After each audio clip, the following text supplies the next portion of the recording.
بسم اللہ الرحمن الرحیم۔ السلام علیکم۔ کہانی ہب آفیشیل میں خوش آمدید۔ آج پھر دوستوں میں آپ کے لیے ایک بہت ہی اچھی اور سچی کہانی لے کر آئی ہوں۔ نئے آنے والے دوستوں سے گزارش ہے کہ وہ میرا چینل کو سبسکرائب کریں اور بیل آئیکن کو پریس کریں۔ تو چلیں بڑھتے ہیں کہانی کی جانب۔ بابو سے میری ملاقات بلوچستان کے ساحلی شہر میں ہوئی۔ میں ان دنوں اپنے چند دوستوں کے ساتھ وہاں گیا ہوا تھا۔ شہر کے گہرے پانیوں میں بننے والی بندرگاہیں دیکھنے آیا تھا۔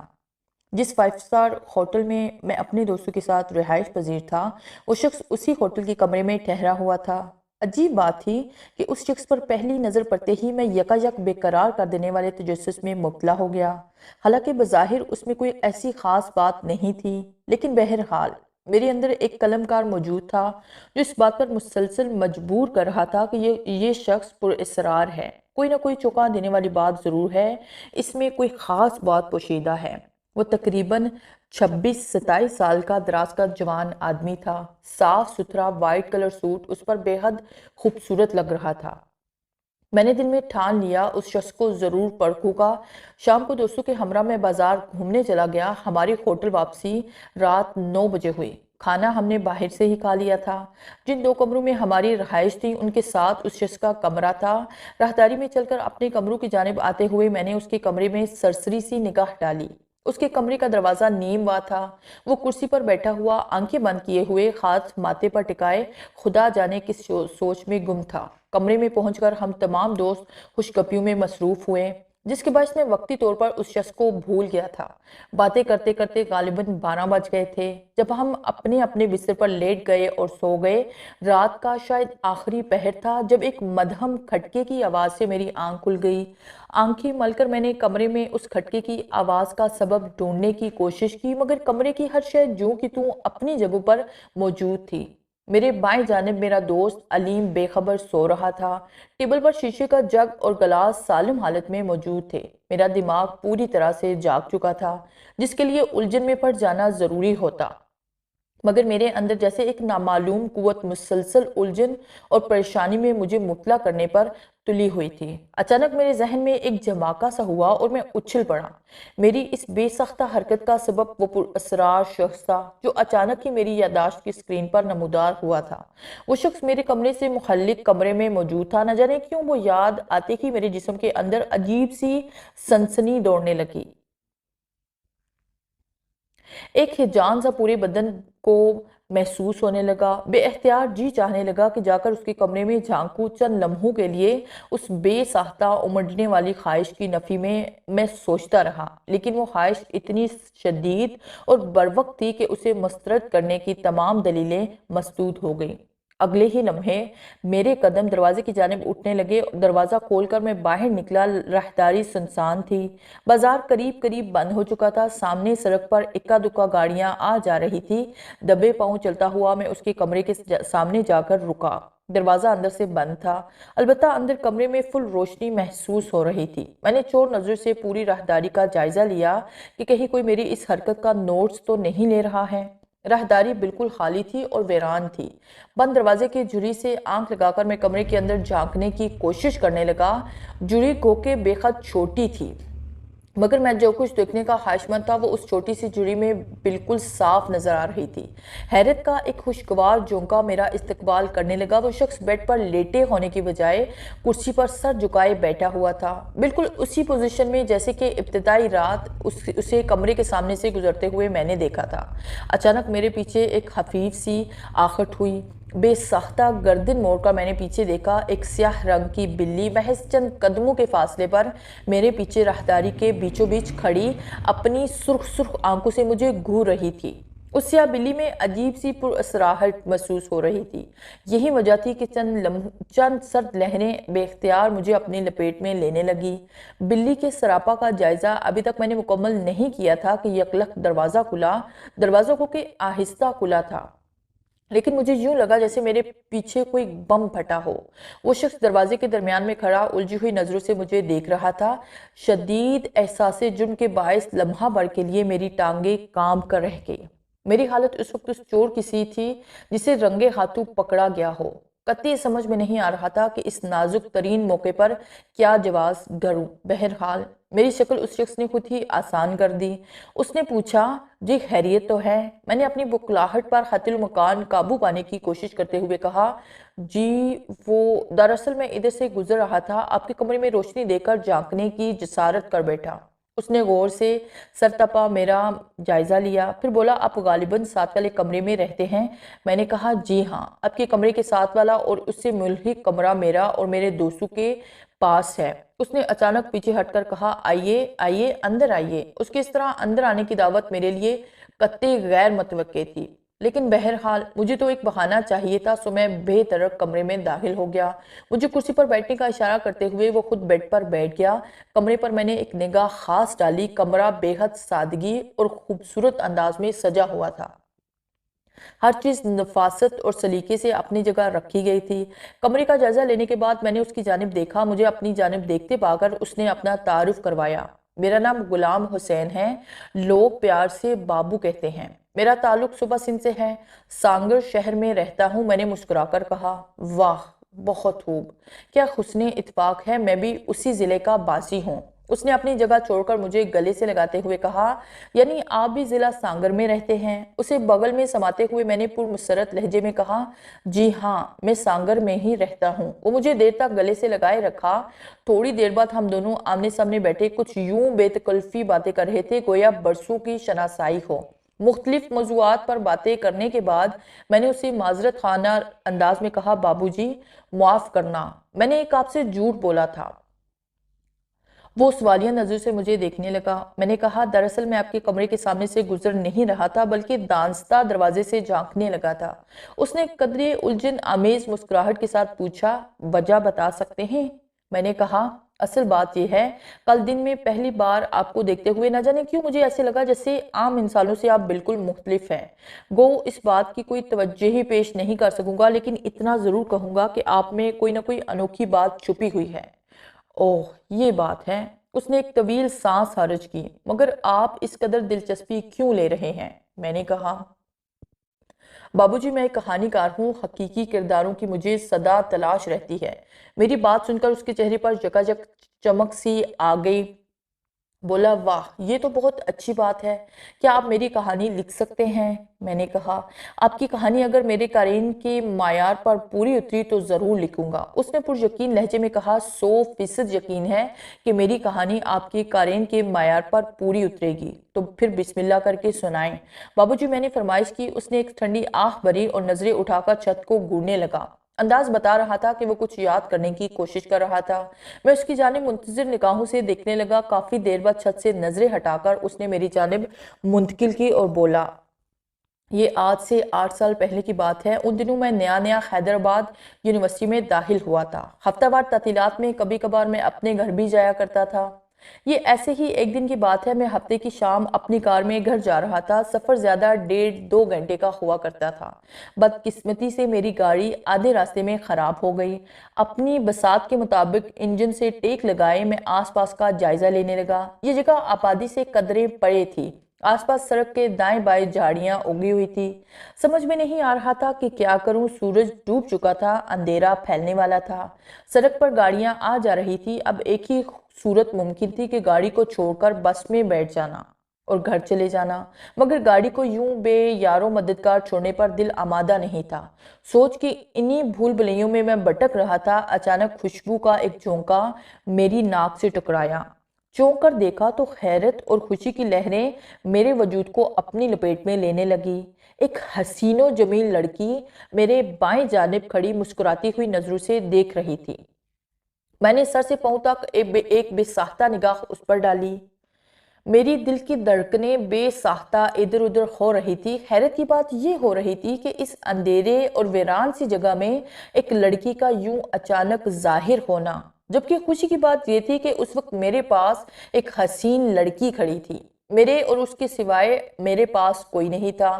میں اس سراپا حسن کے نشیب و فراز میں کھویا ہوا تھا کہ اچانک اس کی آواز ابھری، گاڑی خراب ہو گئی ہے آپ کی۔ اس کی رس گھولتی ہوئی آواز میں غضب کی جادوگری تھی۔ میں نے ایک ٹھنڈی سانس لے کر کہا، ہاں گاڑی خراب ہو گئی ہے۔ میں بات ابھی مکمل ہی نہیں کر پایا تھا کہ اچانک وہ آگے بڑھی اور میرا کاندھا پکڑ کر ایک طرف ہٹاتے ہوئے بونٹ تیزی سے کھول کر انجن پر جھک گئی۔ میں ہکا بکا رہ گیا اور اس کی حرکات و سکنات کو دیکھ رہا تھا۔ اس لمحے جبکہ اس نے میرا کاندھا پکڑا تھا، ایک کرنٹ بڑی شدت کے ساتھ میرے تن بدن میں ڈور پڑا تھا۔ اس کے ہاتھ مشینی انداز میں انجن کے مختلف پرزوں پر چل رہے تھے۔ بمشکل 1.5-2 منٹ کا وقت گزرا ہوگا کہ وہ سیدھی ہو کر بونٹ کو ایک زوردار آواز کے ساتھ نیچے گرانے لگی۔ پھر مجھ سے مخاطب ہوئی، چلو گاڑی سٹارٹ کر لو۔ اس کی آواز میں نہ جانے کیسا حکم تھا کہ میں ایک لمحہ ضائع کیے بغیر دروازہ کھول کر اسٹیئرنگ کے سامنے بیٹھ گیا۔ چابی انگیشن میں لگی ہوئی تھی۔ میں ایکسیلیٹر تھوڑا سا دبا کر چابی گھمائی تو چابی کے گھومتے ہی انجن بیدار ہو کر گرانے لگا۔ نظریں اٹھا کر ونڈ سکرین کے پاس کھڑی ہوئی اس جادوگرنی کو دیکھا۔ اس نے ایک حیرت انگیز کارنامہ انجام دیا تھا۔ گاڑی سے اتر کر میں اس کے پاس گیا اور جب بولا تو میرے لہجے میں عجیب سی محبت اور عقیدت تھی۔ میں نے کہا، میرے محسن، میری سمجھ میں نہیں آ رہا کہ آپ کا شکریہ کیسے ادا کروں۔ وہ یکدم کھلکھلا کر ہنس پڑی۔ مجھے یوں لگا جیسے اس کے منہ سے پھول جھر رہے ہوں۔ اس کی ہنسی کا نرم بے خود کر دینے والا تھا۔ بولی، شکریہ والی بات بھول کر گاڑی میں بیٹھ جاؤ۔ مگر میں گاڑی میں بیٹھنے کے بجائے اس سے پوچھا کہ پلیز بتائیں آپ کون ہیں۔ وہ پھر سے ہنس پڑی، 2 قدم آگے بڑھ کر میرے قریب آئی، پھر ہاتھ میرے کندھے پر رکھتے ہوئے ایک ادا سے انداز میں بولی، میں کون ہوں یہ بعد میں جان لینا، ابھی صرف گاڑی میں جا کر بیٹھو اور گھر پہنچنے کی کوشش کرو۔ میں اس کا بازو تھامتے ہوئے کہا، آپ میری محسن ہیں، کم از کم اپنا نام تو بتانے کی سعادت سے مجھے محروم مت کریں۔ وہ بولی، مجھے بار بار محسن مت کہو، اصل میں تم میرے محسن ہو، لیکن شاید تمہیں یاد نہیں، یا بلکہ یوں کہا جائے کہ تم اس وقت تک تمہیں پتہ نہیں۔ میں نے حیرت سے کہا، یہ آپ نے کچھ عجیب سی بات کہی، میرا خیال ہے کہ آج پہلی بار آپ کو دیکھ رہا ہوں۔ وہ ہنستے ہوئے بولی، میں نے کہا نا کہ تمہیں اس بات کا ابھی تک پتہ نہیں، اس لیے اس بحث کو یہیں چھوڑ کر گاڑی میں بیٹھو، پہلے تمہیں کافی دیر ہو چکی ہے۔ بات ختم کرتے ہی اسے بڑی ادا سے مجھے گاڑی کے دروازے کی جانب دھکیلا اور بولی، چلو شاباش، گاڑی میں بیٹھو۔ اس کے ہاتھوں کے لمس میرے انگ انگ کو بری طرح سے نچوڑ رہے تھے۔ خاموشی سے دروازہ کھول کر میں اندر بیٹھ گیا۔ انجن پہلے سے ہی سٹارٹ تھا۔ کلچ دبا کر میں نے گاڑی گیئر میں ڈال دی۔ جب گاڑی دھیمی رفتار سے آگے بڑھنے لگی تب اچانک اس نے مجھے ایک ہاتھ کے اشارے سے روکنے کو کہا۔ میں نے تیزی سے بریک دبائی۔ وہ چلتی ہوئی میری جانب آئی اور ہاتھ دروازے پر ٹکا کر سر اندر کیا۔ اس کی سانسوں میں بری طرح سے بے خود کر دینے والی مہک موجود تھی۔ مجھے اپنا آپ آسمانوں میں اڑتا ہوا محسوس ہو رہا تھا۔ وہ چہک کر بولی، مجھے تھوڑی دیر کے لیے اپنی گاڑی میں بٹھاؤ گے؟ میرے منہ سے بے اختیار نکلا، آپ کو تو دل اور آنکھوں میں بٹھا دوں گا، گاڑی کی بات دور ہے۔ اس نے میرا رخسار چھو کر کہا، بے حد شکریہ۔ اس وقت جبکہ اس نے میرا رخسار چھوا تھا، جو کیفیت میری ہوئی تھی اس کا حال لفظوں میں بیان کرنا ممکن ہی نہیں ہے۔ وہ میرے سامنے سے گھوم کر دوسرے دروازے تک آئی، پھر اسے کھول کر اندر سیٹ پر قدرے کھسک کر میرے قریب بیٹھ گئی۔ میں نے گاڑی آگے بڑھا دی۔ اس کے وجود سے پھوٹنے والی خوشبو مجھے بری طرح سے بھگا رہی تھی۔ حیران و پریشان سوچ رہا تھا کہ آخر یہ خوبصورت بلا ہے کون؟ اچانک اس نے منہ سے میرے کان کے قریب لا کر کہا، تمہارا نام غلام حسین ہے نا؟ حیران تو میں پہلے ہی سے تھا، اب کہ اور ہونے لگا۔ حیرت سے کہا، ہاں میرا نام یہی ہے، مگر آپ کیسے جانتی ہیں؟ وہ پر اسرار سی ہنسی کے ساتھ بولی، ان باتوں کو چھوڑو۔ میں نے کہا، پلیز کچھ تو بتائیے، میں بری طرح سے الجھن کا شکار ہو رہا ہوں۔ وہ بولی، الجھن میں پڑنے کی ضرورت نہیں، میرے بارے میں سب کچھ کبھی نہ کبھی تمہیں ضرور پتہ چل جائے گا۔ عجیب ہی لڑکی تھی۔ اس کے جوابات کے سامنے میں اب پوری طرح سے بے بسی محسوس کر رہا تھا۔ اچانک ایک خوفناک خیال نے بری طرح سے میرے رونگٹے کھڑے کر دیے۔ کہیں لڑکی کوئی چڑیل وغیرہ تو نہیں ہے؟ بے اختیار میری نظریں اس کے پیروں پر پڑنے لگی۔ اس کے پاؤں دیکھ کر ایک طویل اطمینان بھری سانس میرے منہ سے خارج ہوئی۔ اس کے نرم و نازک پیر بالکل عام انسانوں کی طرح تھے اور ان میں نفیس اور خوبصورت سینڈل موجود تھے۔ ویسے الجھن میری بہرحال برقرار تھی۔ جو باتیں وہ کر رہی تھی میرے لیے وہ انتہائی عجیب و غریب تھی، اور ویسے بھی یہ بات دماغ میں ہضم نہیں ہو رہی تھی کہ ایک حسین و جمیل لڑکی کا یوں سرِ راہ مل جانا نارمل حالات کا غماس ہے۔ میں حیرانگی اور پریشانی اور خوف کے علاوہ ایک اور کیفیت میں بھی مبتلا ہو گیا تھا۔ اس کا حسن بلاخیز جو تھا کیفیت کا باعث بن رہا تھا۔ جب بھی کن اکھیوں سے میں اس کی جانب دیکھنے لگتا، حالت عجیب سی ہونے لگتی، دھڑکنیں بے قرار ہو کر بے ترتیب ہو جاتی، بدن میں عجیب سا ہیجان موجے مارنے لگتا۔ اس قدر بے باک حسن میں نے آج تک نہیں دیکھا تھا۔ جو آنکھوں سے بار بار میں اسے دیکھتا رہا، وہ میری جانب سے یکایک بے نیاز ہو کر نگاہیں سامنے ونڈ سکرین سے آگے دور تک پھیلی سڑک پر مرکوز کیے ہوئے تھی۔ رات دھیرے دھیرے سیاہ ہوتی جا رہی تھی۔ میں یہ بھی سوچ رہا تھا کہ آخر یہ لڑکی کہاں تک میرے ساتھ چلتی رہے گی۔ اچانک اس کی آواز نے میری سوچ کے تسلسل کو توڑ دیا۔ گاڑی روک تو بابو۔ میں نے فوراً اس کی ہدایت پر عمل کرتے ہوئے گاڑی روک دی۔ وہ دروازہ کھول کر نیچے اتر گئی، پھر گھوم کر میرے جانب والے دروازے کے کھلے ہوئے شیشے میں اپنا دایاں ہاتھ مسافر کے انداز میں میری جانب بڑھایا۔ میں نے اس کا ہاتھ اپنے ہاتھ میں تھام لیا۔ اس کی ہتھیلی میں عجیب سی حرارت تھی۔ چند لمحوں کے لیے وہ حرارت میرے جسم میں منتقل ہوتی رہی، پھر اس نے اپنا ہاتھ چھڑا کے شوخ لہجے میں کہا، اچھا بابو جی، خدا حافظ، موقع ملا تو پھر ملیں گے۔ پھر اگلے ہی لمحے وہ بائیں جانب والی سڑک کے اس پار اندھیرے میں پھیلی سیاہ بھیانک خیلوں کے مانند نظر آنے لگی، جھاڑیوں میں غائب ہو گئی۔ میں خالی نظروں سے اسے اندھیرے میں گم ہونے کے باوجود کئی لمحات دیکھتا رہا، پھر ایک طویل سانس لے کر گاڑی آگے بڑھا دی۔ گھر تک کا باقی راستہ کس طرح کٹا کچھ پتہ نہیں چلا۔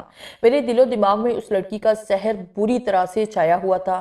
گھر والے میری کیفیت بام کر وجہ پوچھنے لگے، مگر میں نے ہر بار ٹال دیا۔ اگر میں انہیں بتا دیتا تو شاید یقین نہ کرتے۔ چھٹی والا دن گزار کر میں واپس یونیورسٹی چلا گیا۔ اگلے پورے ہفتے اس پراسرار خوبصورت لڑکی کے بارے میں عجیب انداز میں سوچتا رہا۔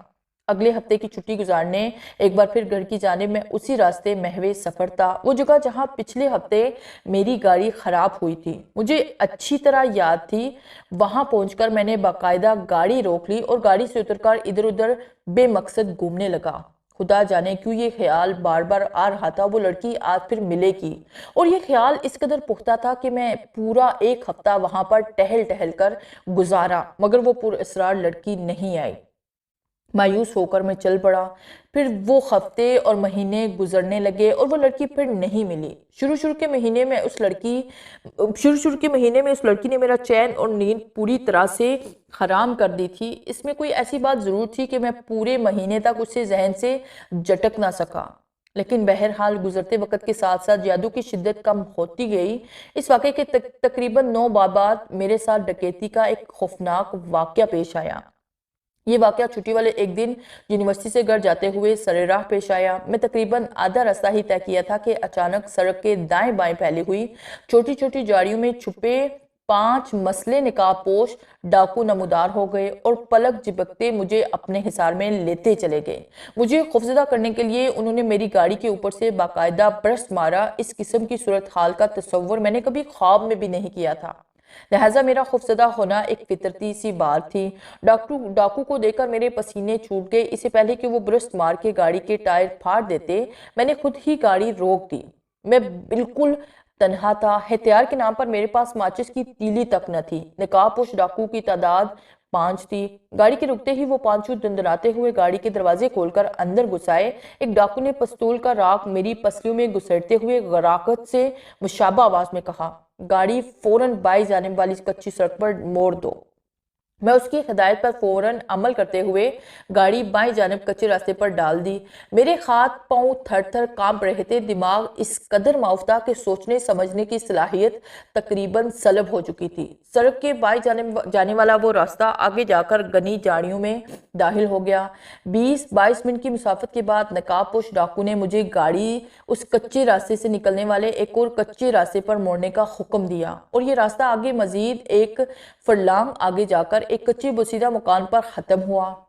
اس بوسیدہ مکان کے سامنے گاڑی روکنے کا مجھے حکم دیا گیا۔ میں نے گاڑی روک دی۔ نقاب پوش ڈاکو پھرتی سے نیچے اتر گئے۔ ایک نے مجھے گریبان سے پکڑ کر گھسیٹتے ہوئے نیچے گرانے کی کوشش کی، تاہم میں نے ہاتھوں کا سہارا لے کر خود بیتکی انداز میں زمین پر گرنے سے بچا لیا اور لڑکھڑاتے ہوئے کھڑا ہونے کی کوشش کی۔